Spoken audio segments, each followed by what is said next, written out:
నమస్తే, welcome to Aadya media. నేను మీ స్వర్ణ. ప్రస్తుతం మనతో పాటు ఉన్నారు సీనియర్ జర్నలిస్ట్, సినీ పరిశోధకులు ఇమ్మంది రామారావు గారు. నమస్తే అండి. నమస్తే రామారావు గారు, జూనియర్ ఎన్టీఆర్ ఫ్యాన్స్ని పోలీసులు అరెస్ట్ చేశారు అంటే ఒక వార్త వస్తుంది. నిజంగానే అరెస్ట్ చేశారు. యాక్చువల్గా జూనియర్ ఎన్టీఆర్ ఫ్యాన్స్ కాస్త కూల్గా ఉంటారు.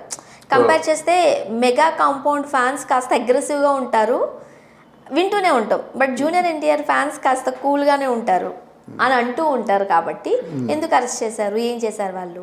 మీకు ఎప్పుడు కూడా నందమూరి ఫ్యాన్స్ కూల్గా ఉండడం జరగదమ్మా.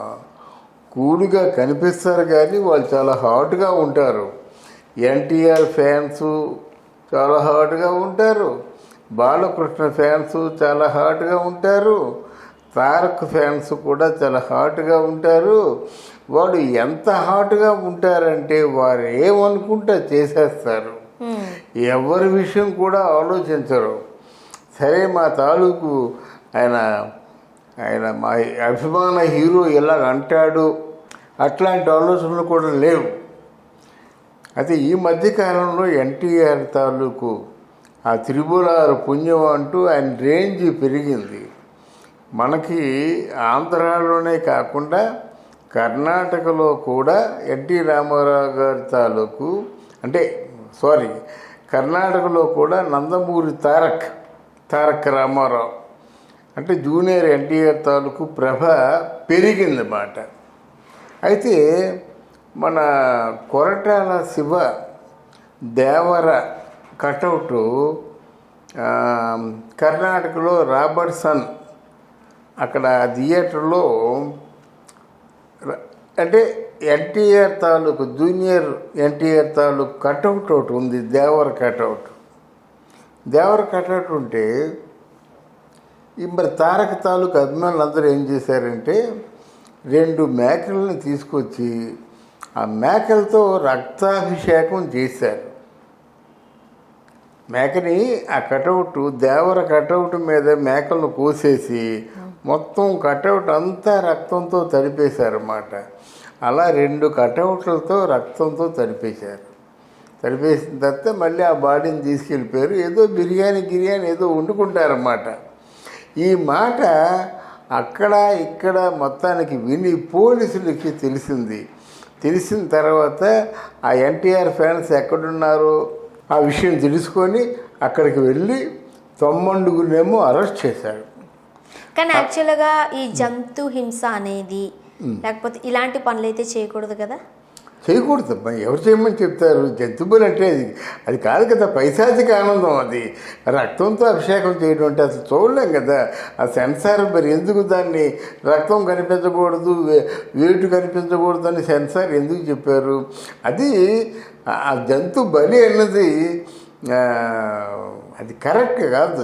అది దాని పెద్ద శిక్ష కూడా ఉంటుందన్నమాట. అయితే వాళ్ళు ఎన్టీ రామారావు అండ్ తారక అభిమానులని తెలిసినప్పుడు కూడా వాళ్ళని క్షమించకుండా అరెస్ట్ చేశారన్నమాట. అది ఓకే. ముఖ్యంగా అప్పట్లో మనం చూస్తూ ఉండేవాళ్ళం, ఇప్పుడు కాస్త తగ్గిందని అనుకోవచ్చు. కానీ మల్టీప్లెక్స్లు వచ్చేసిన తర్వాత ఇంతకుముందు థియేటర్లు ఉన్నప్పుడు అక్కడక్కడ చూస్తూనే ఉండేవాళ్ళం, పెద్ద పెద్ద భారీ కటౌట్లు.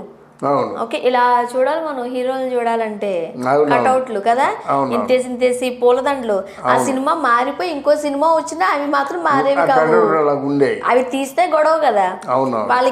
వాటికి పాలాభిషేకాలు, ఇవన్నీ తేనాభిషేకాలు చేసేవారు. ఇవన్నీ చూసాము. పాలాభిషేకాలు చేశారు, అది అందరం చూసాం అన్నమాట. తర్వాత ఇంకొక నేను కాకినాడలో ఏం వినేవాడినంటే, కొత్తగా సినిమా హాలు ఓపెనింగ్ చేశారనుకో, దానికి ఎవరు ఒక చిన్న ఆ వేలు కట్ చేయడం, నెయిల్ కట్ చేయడం ఏదో చేసేవారని వినేవారు అన్నమాట. ముందు టికెట్ తీసుకుని వెళ్ళే వారికి మాత్రం ఒక చిన్న కట్ చేసేవారు వినోనమాట. ఎందుకంటే రక్తాన్ని కళ్ళ చూస్తే సినిమా హాలు దేదీప్యమానంగా వెలుగుతుందని అప్పుడు అనుకునేవారు అన్నమాట.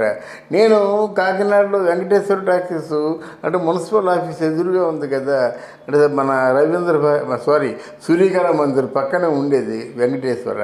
అక్కడ అలా విన్నాను.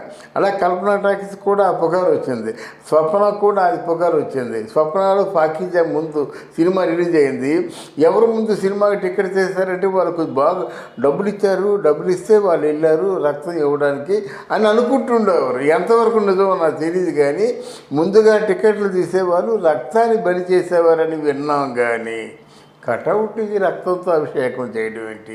ఇదెక్కడ పిచ్చి, ఇదెక్కడ పైశాచిక ఆనందం? మృగతో అంటే మృగానికే ఉంటుందా? అంటే మనిషి రక్తం రుచి మరిగిన పెద్ద పులే ఆ విధంగా రక్తం పీల్చుకుంటుంది, కానీ ఎన్టీఆర్ కటౌట్ పీల్చుకుంటుందా? ఎప్పటికే నానా సమస్యలతో సతమతం అయిపోతున్న ఎన్టీఆర్కి ఇదో కొత్త సమస్య వచ్చి పడింది. అది ముఖ్యంగా అభిమానులు ఇలా ఉన్నారనుకోండి, ఈ హీరోలకి కాస్త తలనొప్పే. తలనొప్పిని కాదు, ఎంత అభిమానులు చేసేదానికి హీరో ఏం చేస్తారమ్మా? అభిమానుల తాలూకు పైచం ప్రకోపించి చేసేదానికి హీరో ఏం చేస్తారు? హీరోలు ఏం చేయలేరు. ఎందుకంటే హీరోలు వాళ్ళ మ్యాక్సిమమ్ వాళ్ళు ఎంతవరకు వాళ్ళు చెప్పాలో చెప్తారు, అంత మించి చెప్పలేరు కదా. అప్పట్లో రామారావు గారు, నాగేశ్వరరావు గారు వీళ్ళకన్నా కూడా చిరంజీవి గారు వీళ్ళ దగ్గరికి వచ్చేసరికి ఫ్యాన్స్ ఇవి ఎక్కువైపోయాయి కదా. అవును, అప్పుడు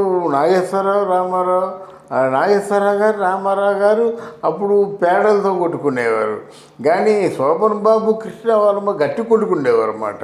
ఆ సంస్థల దగ్గరేమో 8 షీటర్ వేసేవారు అన్నమాట. 8 షీటర్ వాల్ పోస్ట్ అంటించేవారు, పెద్ద అక్కడ ఉండేదన్నమాట. దానికి శోభన్ బాబు వాల్ పోస్ట్ అంటిస్తే కృష్ణ వాళ్ళు ఫ్యాన్స్ పాడు చేసేవాళ్ళు, కృష్ణ వాల్ పోస్ట్ అంటించినట్టే శోభన్ బాబు ఫ్యాన్స్ పాడు చేసేవాళ్ళు. తలకాయలు పగలగొట్టుకునేవారు, కాళ్ళు ఎరగొట్టుకునేవాళ్ళు అన్నమాట. అంత పిచ్చిగా ఉండేది మాట ఆ రోజుల్లో ఫ్యాన్స్ మధ్య గొడవ.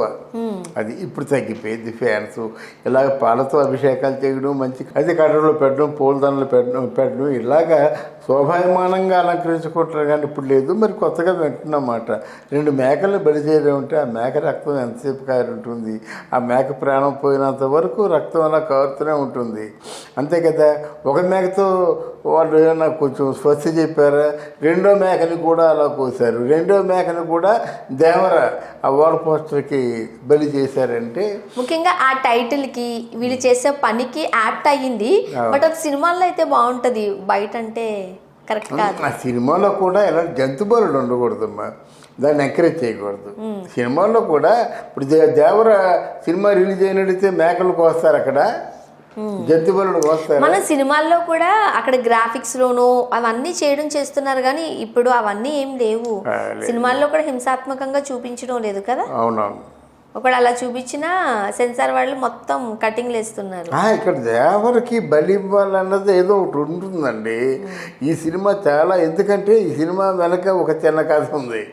ఈ cinema by hook or crook, do or die, Koratala శివకి అది ప్రాణభిక్ష పెట్టాలి, అంతే కదా. ఒకవేళ ఈ సినిమా కానీ ఎన్టీఆర్కి వచ్చిన నష్టం లేదు, సినిమా ఏమైనప్పుడు కూడా 4 సినిమాలు ఉన్నాయి, కానీ కొరటాల శివకి ఈ సినిమా కూడా ఏదైనా తేడా చేసింది అనుకోండి, ఇంకంతే. అప్పుడు మేడం కదా, ఏం భరించినా సరే అది మళ్ళీ లిఫ్ట్ రావడం జరగదన్నమాట. అట్లాంటి ఆలోచనతో కొంతమంది చేయించి ఉంటారన్నమాట. రక్తాన్ని భరించినట్టయితే నీకు చాలా సుభిక్షంగా ఉంటుంది, కనక వర్షం కురుస్తుంది అంటారన్నమాట. ఆ దిశగా భరించారేమో మనకు తెలియదు. Thank you so much. Thank you అమ్మా.